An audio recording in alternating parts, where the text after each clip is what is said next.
స్థానిక ఎంఆర్ఓ గారికి ఒక రిప్రజెంటేషన్ ఇవ్వాలన్న ఆలోచన విధానాలతో మహాజన రాష్ట్ర సమితి నాయకత్వంలో రిక్షా కార్మికులు, వలస కూలీలు, హమాలీలు, రోడ్లపైన చెప్పులు కుట్టే కార్మికులకు రాష్ట్ర ప్రభుత్వం అండదండగా ఉండాలన్న ఆలోచన విధానాలతో 2024 డిసెంబర్ నుండి ఈ కార్యక్రమం ఏర్పాటు చేస్తూ ఈరోజు ఈ జమ్మలమడుగు గతంలో ఆర్డీఓ గారికి కూడా ఒక వినతి పత్రం ఏర్పాటు చేయడం జరిగింది.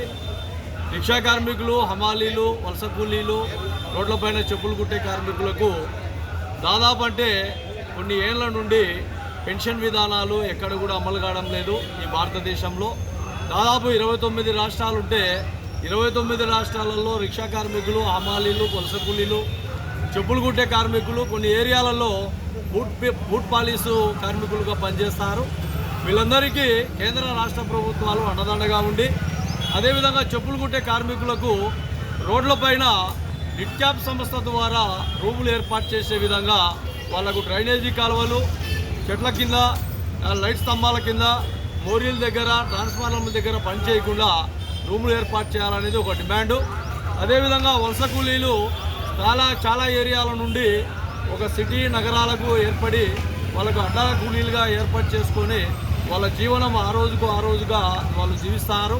వాళ్లకు రాష్ట్ర ప్రభుత్వం తగు విధానాలతో న్యాయం చేసే విధంగా, వాళ్లకు పెన్షన్ రూపంలో వాళ్ళకు ఆర్థిక వనరులు సమకూర్చే విధంగా న్యాయం చేయాలని ఒక డిమాండు. అలాగే రిక్షా కార్మికులు భారతదేశంలో ప్యాసింజర్ రిక్షాలుగా ఉన్న ఒక విధానంలో వాళ్ళు ప్రజలకు దిక్సూచిగా ఉన్నారు. ఆ విధానాల్లో భాగంగా ఈరోజు లగేజ్ రిక్షాలుగా ఏర్పాటు చేసుకొని ఎక్కడ బండిలలో, మార్కెట్లలో కొన్ని మూటలు మోసుకుంటూ జీవనం సాగిస్తారు.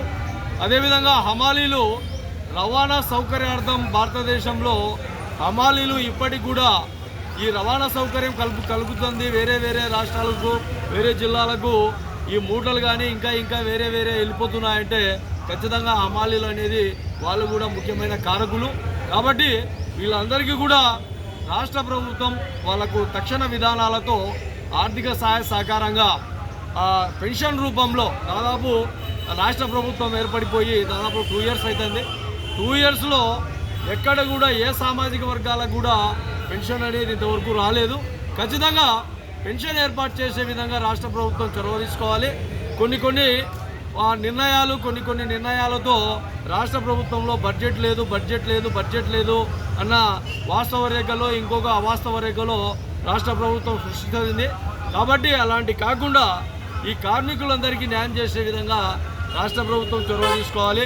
అలాగే జమ్మలమడుగు ఎంఆర్ఓ గారు ఈ విషయంలో త్వరిత విధానాలతో అమలు చేసుకొని ఈ విషయాన్ని కేంద్ర రాష్ట్ర ప్రభుత్వాలకు పంపించే విధంగా, అదేవిధంగా కలెక్టర్ గారికి ఈ విషయాన్ని తెలియజేసే విధంగా ప్రభుత్వం కూడా ఈ విషయాన్ని గమనించి ఈ కార్మికులకు న్యాయం చేసే విధంగా చొరవ తీసుకోవాలని మహాజన రాష్ట్ర సమితికి డిమాండ్ చేస్తాం.